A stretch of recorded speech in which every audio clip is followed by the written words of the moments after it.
পাহাড়ের উচ্চতায় মেঘের বিরাম যেন প্রকৃতির শান্তির প্রতীক।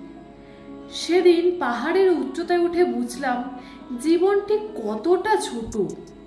আজ তোমাদের নিয়ে যাব এমন এক জায়গায় যেটা কিন্তু বেশ কিছুটা স্বপ্নের মতনও বটে। চলো তাহলে শুরু করি আজকের নতুন জার্নি। ঘড়ির কাঁটা তখন 7টার ঘরে। কালিম্পংয়ের সকালটাও ঠিক এইভাবেই শুরু হলো। দেখতে দেখতে পাহাড়ের সাথে আরো একটা দিন কেটে গেল। এই পাহাড়ের প্রতি টান যেন আর কিছুতেই কমে না, নাকি সময়গুলি বড্ড তাড়াতাড়ি বেরিয়ে যাচ্ছে বোঝা বড়ই কঠিন। আজ আমাদের 4th ডে, তো এখন আমরা আছি কালিম্পংয়ে। আজকে আমরা যাচ্ছি কালিম্পং থেকে দার্জিলিং এর উদ্দেশ্যে, তার জন্য এখন রেডি হয়ে গেছি। চলো আগে প্রথমে ব্রেকফাস্টটা করে নিই, তারপর আমরা বেরিয়ে যাবো আমাদের দার্জিলিং এর উদ্দেশ্যে। বা যাওয়ার সময় সাইট সিনগুলো দেখতে দেখতে যাবো, আর তার সাথে এই ভিউ। এখন চলে এসেছি ব্রেকফাস্ট করতে। আগের ব্লগে দেখিয়েছিলাম এই হোটেলে আমরা লাঞ্চ ডিনার করেছিলাম, সেখানেই ব্রেকফাস্ট করব। আর এখন হচ্ছে এইখানের ভিউ ঠিক এই রকম। সকালের ব্রেকফাস্ট, এখানে হচ্ছে পাউরুটি, বাটার দিয়ে, তার সঙ্গে আছে জ্যাম। এটা লুচি সবজি খাবে, লুচি সবজি নাকি রে বড়লোক। সময়ের বড্ড অভাব জানেন। দিন শেষে আমরা সবাই সময়ের কাছে হার মানি, তাই না? তবে মনের মণিকোঠায় কিন্তু এই দৃশ্য বন্দি রইল। পরে অবসর সময় এইসব নিয়ে ভাবলেও কিন্তু একটা আলাদাই অনুভূতি জাগে, তাই না? তাই সময়ের দাস হয়ে আমরাও কালিম্পংয়ের মায়া ত্যাগ করে বেরিয়ে পড়লাম পরবর্তী ডেস্টিনেশন দার্জিলিং এর উদ্দেশ্যে। তবে হ্যাঁ, দার্জিলিং যাওয়ার আগে কালিম্পংয়েই রয়েছে বেশ কিছু সাইট সিন, সেইগুলো কমপ্লিট করেই আমরা রওনা দেব। সেবক রোড, আমরা এখন এইখান দিয়ে এলাম। আর এই দিকে আছে হচ্ছে এখানে তিস্তা ব্রিজ। চলো আমরা এখন ওখানে যাব।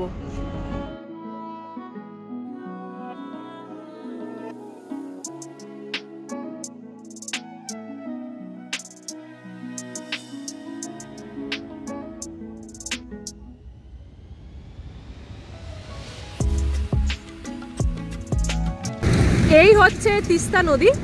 আর ঠিক এই দিকেই বেশ কিছু বছর আগে তিস্তা নদীতে এইখানে হরপা বান আসে, যার জন্য অনেক ক্ষয়ক্ষতি হয়, অনেকে মারাও যারা। আশা করি তোমরা দেখে বুঝতে পারছো এই বাড়িগুলো হেলে পড়ে রয়েছে।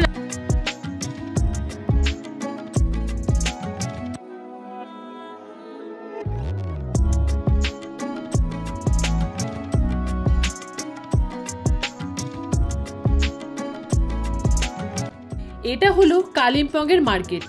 কালিম্পং মার্কেটের মধ্যে দিয়ে আমরা এগিয়ে চললাম আমাদের পরবর্তী sight scene lovers meet view point. এখন চলে এসেছি লাভার্স মিট ভিউ পয়েন্ট। এই যে, তো যদিও আমার কোনো লাভার্স নেই, বাট যেহেতু একটা ভিউ পয়েন্ট যেতে তো হবেই। তো চলো তাহলে যাওয়া যাক। আমরা এই দিক দিয়ে উঠছি, তো চলো যাওয়া যাক, দেখা যাক কি আছে। নাম এখানে রঙ্গিত এবং তিস্তা নামের দুটো নদীর মিলন হয়েছে, দুটো নদীর মিলনস্থলের জায়গা, তাই এই জায়গার নাম লাভার্স মিট ভিউ পয়েন্ট। সত্যি কথা বলতে এত সুন্দর যেটা জায়গা দেখতে পাবো এটা আমার ভাবনারও বাইরে ছিল।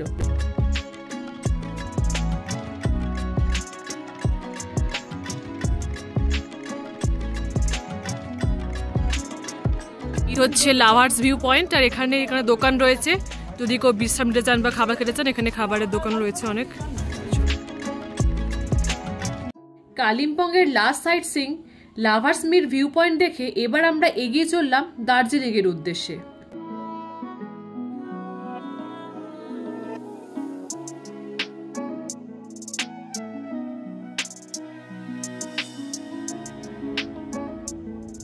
এবার আমাদের নেক্সট ভিউ পয়েন্ট পেশক টি গার্ডেন। আমরা ঢুকবো এবারে চা বাগানের ভেতরে। আমরা এন্ট্রি করছি চা বাগানের ভেতরে। তার আগে এই ড্রেসগুলো রয়েছে অনেকে ফটোশুট করার জন্য, এখানের যা ড্রেস আর কি। তো এইগুলো আমাদের ফটোশুট করা আছে, তাই এখন আর এইগুলো করার কোনো প্ল্যান নেই। তো চলো আমরা চা বাগানটা ঘুরে এনজয় করি। আমাদের আত্মাকে শান্ত করতে পারে মাত্র একটা চুমুক, চা। সেই চায়ের বাগান আর পেছনে পাহাড়, আসল সৌন্দর্যের সংজ্ঞা বোধহয় এটাই। গোলাপি টুপি গাইস। চা বাগানে এসছি, এটা আলাদাই ফিলিং। চা বাগানে আগেও গেছি, কিন্তু চা বাগানে যতই যাই না কেন, চা বাগানের একটা আলাদাই কি বলবো আকর্ষণ। যদিও বাঙালির চা একই ওতপ্রোতভাবে জড়িত। আমি চা খাই না, বাট চা বাগানে আসতে কার না ভালো লাগে। সুন্দর একটা ভিউ, পেছনে পাহাড়, আর এখন আমি আছি চা বাগানের মাঝখানে। দারুণ দারুণ সুন্দর লাগবে। চলো চা বাগানকে আরো ভালো করে এক্সপ্লোর করতে আমরা আর একটু ওপর দিকে যাই। নিচ থেকে ভিউটা ঠিক এখন এইরকম লাগছে। আর এখন আমরা আছি ওপরে।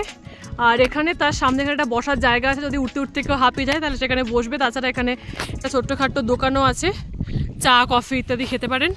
তো এখান থেকে তোমাদের ভিউটা একবার দেখিয়ে দিই। চা বাগান আর পাহাড়ের মাঝের এই মুহূর্তটা উপভোগ করাও না বেশ মজার, একটা আলাদাই শান্তি।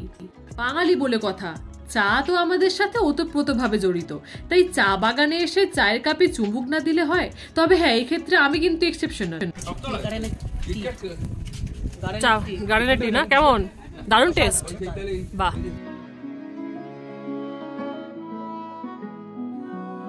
দাঁড়িয়ে আছে চা বাগানের মাঝখানে, আর এখনো চা বাগান অনেকটা উপরে আছে। তো যেহেতু এর আগে আমরা অনেকবার চা বাগানে গেছি, তো অতটা উপরে উঠলাম না।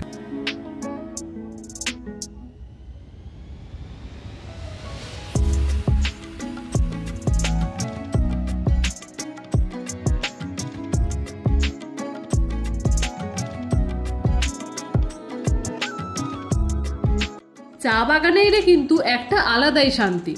আর এই হচ্ছে আমার পরিবার, যারা এখন পুরোপুরি খোশ মেজাজে রয়েছে। চা বাগানে এসে চায়ে চুমুক দিয়েছে বলে কথা, খোশ মেজাজে ধরা তো দিতেই হবে, তাই না?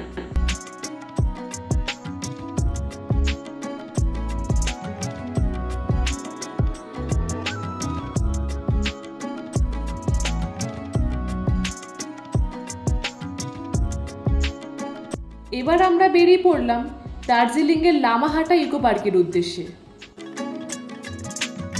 সূর্যি মামার উষ্ণ অভ্যর্থনায় পাহাড় হয়ে ওঠে রঙিনময়, আর এটা দেখতেও কিন্তু বেশ লাগে।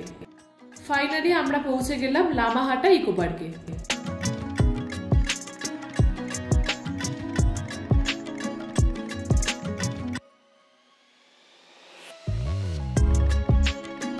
কেমন লাগছে?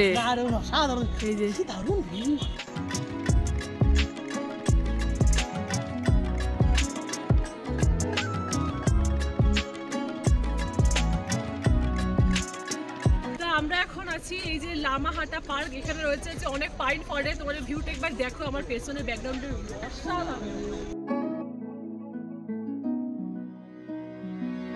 আমরা ওই দিক থেকে এন্ট্রি নিলাম। এবারে আমরা যাব হচ্ছে এই দিকে পাইন ফরেস্ট। আমরা এবার উঠছি, চলো তাহলে যাওয়া যাক। সিঁড়িগুলো বেয়ে উঠতে হবে আমাদের পাইন ফরেস্টের দিকে। এখন চলে এসেছি অনেকটা উপরে, তোমাদের নিচের ভিউটা একবার দেখে দিচ্ছি। এই যে নিচ থেকে ঠিক এইরকম লাগছে দেখতে। আর এই দিকে আছে হচ্ছে পাইন ফরেস্ট। তো আমরা যাব এই সিঁড়িগুলো দিয়ে, আমরা যাব এখন হচ্ছে পাইন ফরেস্টে। তার আগে ওইখানে একটা ওয়াচ টাওয়ার করা আছে ফটোগ্রাফির জন্য, একদম পারফেক্ট। আমরা ওখানে যাই, একটু ফটোগ্রাফি করে এসে তারপর আমরা যাব পাইন ফরেস্টে। ওয়াচ টাওয়ার থেকে নেমে এসে আমরা এখন যাচ্ছি পাইন ফরেস্টের দিকে। তো আমরা এখন এই রাস্তা দিয়ে এলাম, এবার আমরা যাচ্ছি এই রাস্তা দিয়ে। এখান দিয়ে অনেকটা উপরে গেলে একটা লেক পাওয়া যাবে, আর আমরা যাব হচ্ছে পাইন ফরেস্টের মাঝখান দিয়ে। আর এখানে আছে হচ্ছে একটা ব্রিজের মতো।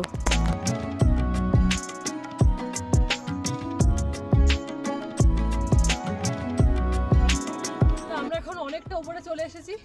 লেক খোঁজার তাগিদে আমরা অনেকটা উপরে ভিউটা একবার দেখাতে পারবো। এখানে মানে কতটা উপরে ঠিক উঠেছি তোমরা বুঝতে পারবে। এখন আমরা ঠিক কোন নিচে আমরা ছিলাম, ওই নিচে আমরা ছিলাম।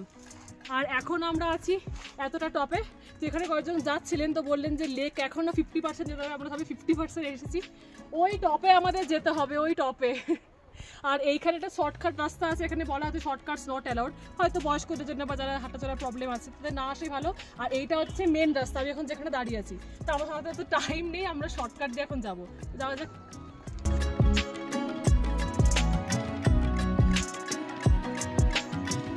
তো আমরা এখন যাচ্ছি এই দুর্গম পথ দিয়ে ওপরে লেক দেখার জন্য।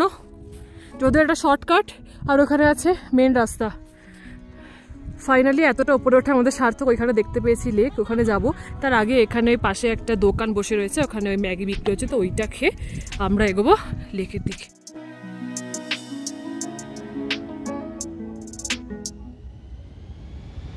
তো একই তো পাইন ফরেস্ট একটা দারুণ ব্যাপার। পাইন ফরেস্টের মধ্যে যে এত সুন্দর একটা লেক আছে, সেটা না দেখলে মানে বিশ্বাসও করতাম না, জানতাম না যে এত সুন্দর একটা জায়গাও থাকতে পারে। খুব সুন্দর লাগে, তার সময় কনকনে ঠান্ডা হাওয়া, হাত পা ঠান্ডা হয়ে গেছে, খুব সুন্দর। পাহাড় আর মেঘের আলিঙ্গন যেন প্রকৃতির এক স্বর্গীয় দৃশ্য, যেই দৃশ্যে সাক্ষী হয়ে থাকার অনুভূতিটাও বেশ অন্যরকম, ঠিক ভাষায় প্রকাশ করা যায় না। তো আমরা এখন আছি একদম টপ পয়েন্টে। এই লামাহাট পার্কের আজকে সব থেকে বেস্ট ভিউ হচ্ছে এইটা, পুরোটা মেঘে ঢাকা, কিচ্ছু দেখা যাচ্ছে না, শুধু মেঘ আর মেঘ, অসাধারণ।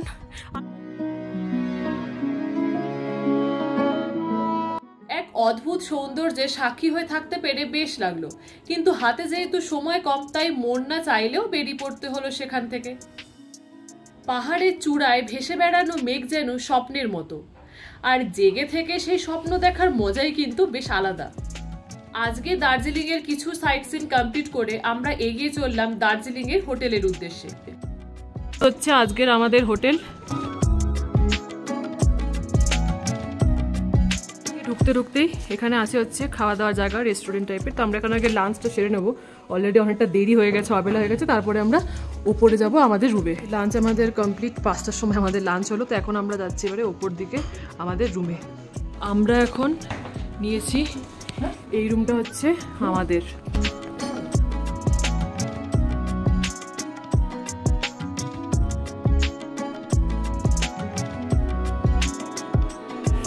চলো তোমাদের তাহলে ছোট্ট করে রুম টুরটা দিয়ে দিই। এখানে আছে হচ্ছে ওয়াশরুম, এখানে আছে হচ্ছে বেসিন, আর তার সাথে আয়না, যেটা আমার দরকার। আর এখানে রয়েছে স্নান করার জায়গা,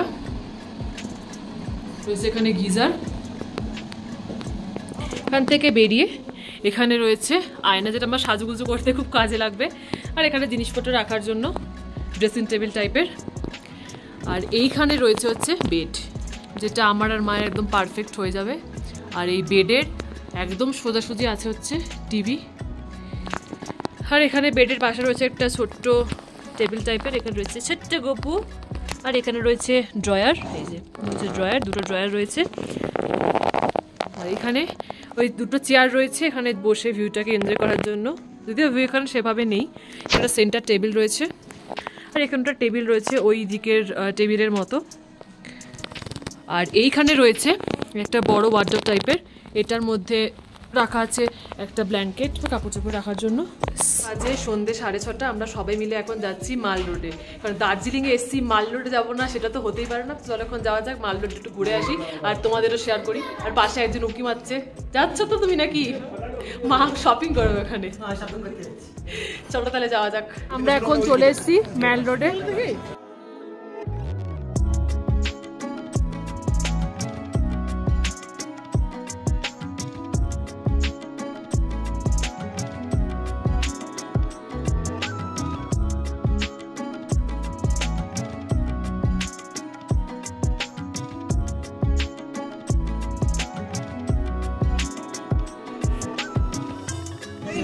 আমরা ফার্স্ট টাইম এলাম, দারুণ এক্সপেরিয়েন্স। আর এত কনফিউজ হয়ে যাচ্ছি, দেখা যাক মা আমায় কি কিনে দেয়। মেল রোডের খুব ফেমাস একটা জায়গা, সেটা হচ্ছে গ্লিনারিস।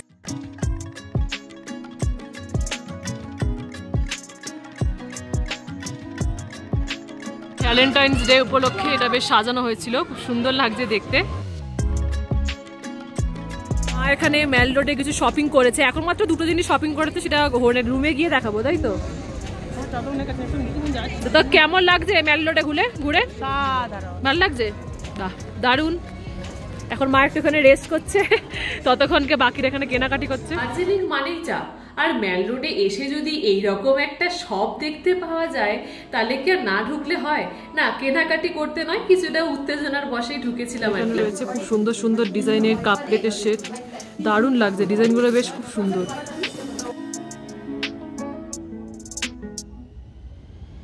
যে এত রকমের চা হতে পারে আমার সত্যি কোনো আইডিয়া ছিল না। যে ফ্লেভার্সের চা আছে আর কি, এখানে গ্রিন টি আছে, lavender green tea, normal green tea, বিভিন্ন রকমের চা। এখানে চলছে এখন ডিসকাউন্ট, তো এখানে জাস্ট ঢুকলাম একটু, যেহেতু তোমাদের দেখালাম আগে যে এখানে ডিসকাউন্ট চলছে, বাম্পার ডিসকাউন্ট। তো জিনিসের প্রাইসগুলো তোমাদের একবার দেখিয়ে দিচ্ছি।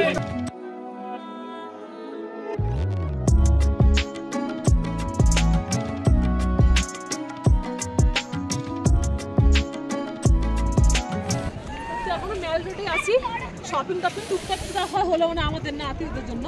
আর তার সঙ্গে যা ঠান্ডা, মানে ঠান্ডাতে আটকে যাচ্ছে, এত ঠান্ডা, মানে কথা বেরোচ্ছে না মুখ দিয়ে। মারাত্মক গ্লাস পরা হাতে ঠান্ডা যাচ্ছে না, বাট এই ম্যালনোরের ভিউটা কিন্তু অসাধারণ। এখন যেহেতু মারাত্মক হাড় কাঁপানো ঠান্ডা, মানে কথা বলা যাচ্ছে না এমন অবস্থা। তো এখন এখানে একটা চা কফি আছে, তো ওখানে চা কফি খাবে, তাই তো নাকি? সবাই শরীর গরম করবে, আর আমি তো চা কফি কিছু খাই না, আমাকে ঠান্ডাই থাকতে হবে।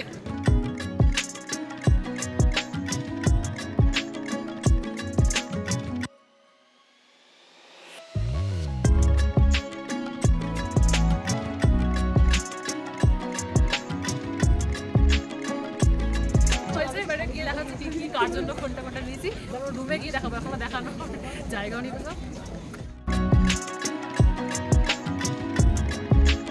ফার্স্টে দেখাচ্ছি মা আমাকে যেটা কিনে দিয়েছে, এই যে এই হচ্ছে লং সোয়েটার টাইপের, একটু দেখি তো ভালো করে। হ্যাঁ জ্যাকেট সোয়েটার টাইপের, খুলে দেখো, খুলে, হ্যাঁ এই যে এরকম দেখেছি। এই একটা মা আমাকে দিয়েছে, তারপর এবারে নেক্সট হচ্ছে এই একটা চাদর, চাদরটা বেশ সুন্দর। নেক্সট এই একটা চাদর, এই চাদরটা বেশ সুন্দর, পুরোটা খুলে দেখাতে হচ্ছে না, একই রকম ডিজাইন। আর এবারে বাকিগুলো হচ্ছে সব ছেলেদের। এইটা একটা সব ওটা, এটা ফুল সোয়েটার, এটা হোয়াইট সোয়েটার, আর এটা একটা চেক সোয়েটার, আর একটা এই সোয়েটার। এটা মানে বাবার জন্য না, হ্যাঁ এটা বাবার জন্য নিয়েছে মা। আর এখানে একটা জিনিস আছে, সেটা হচ্ছে এইটা। হয়ে গেল আমাদের এই শপিং, তাই তো? আর আজকে পুরো শপিং কিন্তু মা করেছে, মানে মা একদম পুরো একদম নিজে চুজ করে সব কিছু মাই করেছে, তাই তো? সুন্দর হয়েছে, দারুণ হয়েছে তোমার শপিং, ফ্যান্টাস্টিক। আমি প্রথম চোখে যেগুলো দেখতে পেয়েছি সেগুলো আমি নিয়েছি, আমি বেশি ঘাটাঘাটি খুব ভালো করেছে, দারুণ দারুণ, পারবো না নিতে। খুব ভালো হয়েছে, এর থেকে বেশি কিছু নেওয়া যেত না, খুব সুন্দর দারুণ হয়েছে, বাহ অসাধারণ, থ্যাংক ইউ, ওয়েলকাম। আর তুমি আমায় খুশি কিনে দিয়েছো, তার জন্য আমি খুব খুব খুশি হয়েছি। Thank you, tata, thank you, welcome. আর মা এই জিনিসগুলো নিয়ে যেতে পারবে না বলে ওখান থেকে মা একটা শপিং ব্যাগও কিনে নিয়েছে, কি অবস্থা। হ্যাঁ এই একটা কথা বলে দিই, এইগুলোর দাম কিন্তু 50 টাকা। হ্যাঁ